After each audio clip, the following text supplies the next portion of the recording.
ဘုရားသခင်ကျေးဇူးတော်ချီးမွမ်းပါတယ်ကျွန်တော်နှုတ်ကပတ်တော်အဖြစ်တူတူကဆင်ခြင်ခွန်အားယူဖို့ရန်အတွက်ဟေရှာယနာဂတိကျမ်းခန်းကြီး55အပိုင်ငယ်8မှာကိုထာဝရဘုရားမိန့်တော်မူသည်ကငါ၏အကြံစီသည်သင်တို့၏အကြံစီနှင့်မတူငါ၏အကျင့်သည်လည်းသင်တို့၏အကျင့်နှင့်မတူ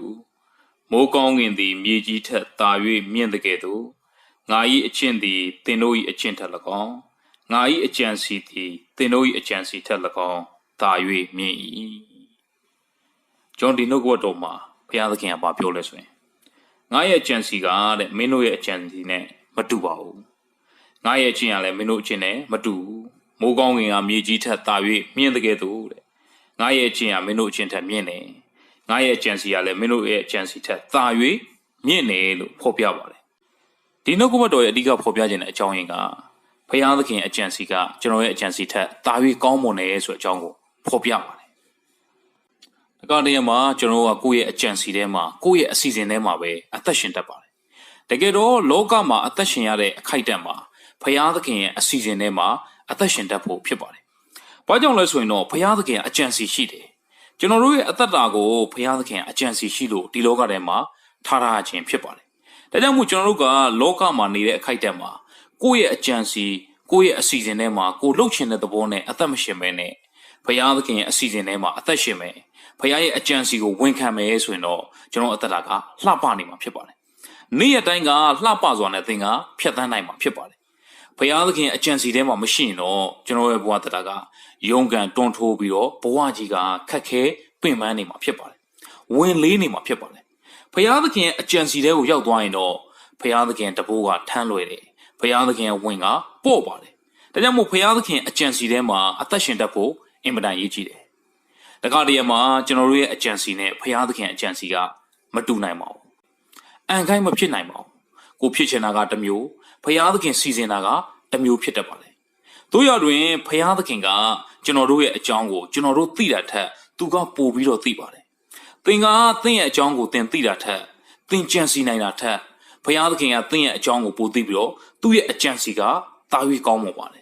ဒါကြောင့်မို့ကျွန်တော်တို့လောကမှာအသက်ရှင်တဲ့အခါမှာဘုရားသခင်အကြံစီတော်ထဲမှာဝန်ခံပြီးလိုက်လျှောက်ဖို့ပဲဖြစ်ပါတယ်ကိုယ့်ရဲ့အကြံစီနဲ့ဘုရားရဲ့အကြံစီနဲ့ကိုဖြစ်ချင်တာနဲ့ဘုရားဖြစ်စေချင်တာနဲ့မကိုက်ကောင်းရှိပါလိမ့်မယ်တို့ရတွင်မိတို့ပင်ဖြစ်စေ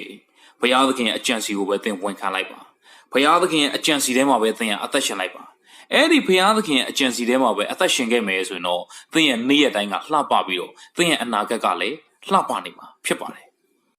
အမှကျမ်းစာထဲမှာအာဗြဟံကိုဘုရားသခင်ခေါ်ထုတ်တဲ့အခါမှာဘုရားသခင်ရွေးကောက်တဲ့အခါမှာသူ့ရဲ့အသက်က85နှစ်ရှိနေပြီဘုရားသခင်အာဗြဟံကိုပြောတယ်မင်းကလူမျိုးကြီးဖြစ်စေမယ်လူမျိုးအများတို့ရဲ့အဖဖြစ်စေမယ်ဒါပေမဲ့အာဗြဟံမှာသားသမီးတယောက်မှမရှိသေးပါဘူးသူ့ရဲ့အသက်က85နှစ်ရှိပြီသူ့ရဲ့မိန်းမကသူ့ထက်10နှစ်ငယ်တယ်အာဗြဟံတို့ဇနီးမောင်နှံကသားသမီးမရှိဘဲနဲ့တွာလာရတာကြာလာတဲ့အခါမှာအာဗြဟံကသူ့ရဲ့ကျွန်ဖြစ်တဲ့အေလီယာဇာကိုသူ့ရဲ့အမွေခံသားဖြစ်မွေးစားဖို့ရန်အတွက်ဘုရားသခင်ကိုပြောပါတယ်ဘုရားသခင်ကဒီလိုမဟုတ်ဘူးအာဗြဟံမင်းရဲ့ကိုယ်ထဲကနေပြီးတော့သားသမီးကိုငါကရစေမှာဖြစ်တယ်လို့ဘုရားကပြောပါတယ်အဲ့ဒီခါနန်ပြည်မှာတဲ့10နှစ်ကြာလာတဲ့အခါမှာဆာရာကအကြံတစ်ခုကြံတယ်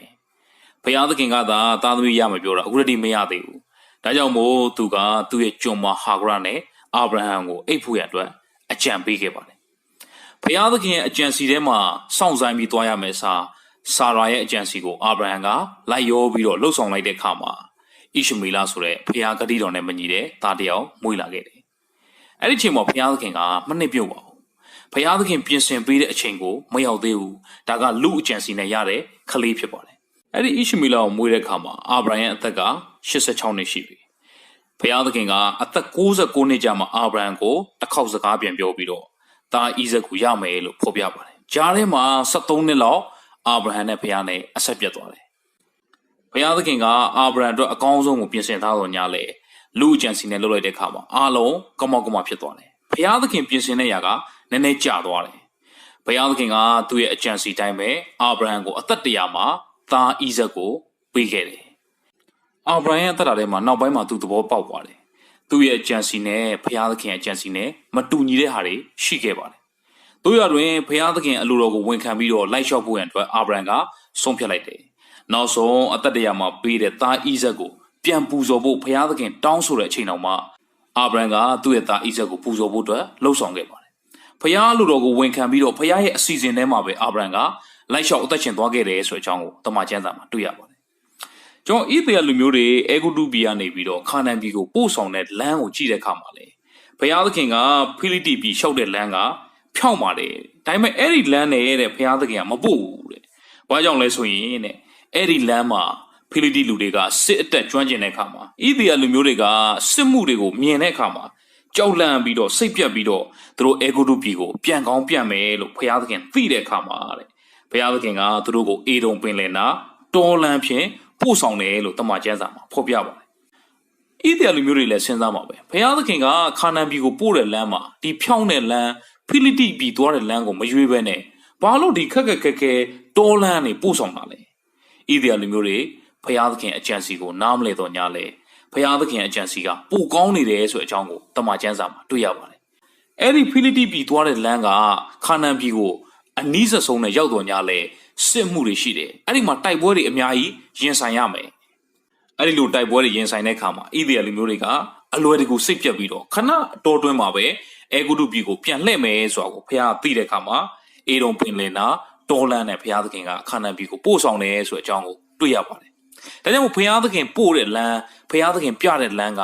ဘုရားသခင်ရဲ့အကြံစီကအကောင်းဆုံးပဲဖြစ်တယ်။အာဗြဟံရဲ့တရားထဲမှာဘုရားသခင်ရဲ့အကြံစီကိုမဆောင်မနဲ့လူရဲ့အကြံစီနဲ့လှုပ်ဆောင်လိုက်တဲ့အခါမှာ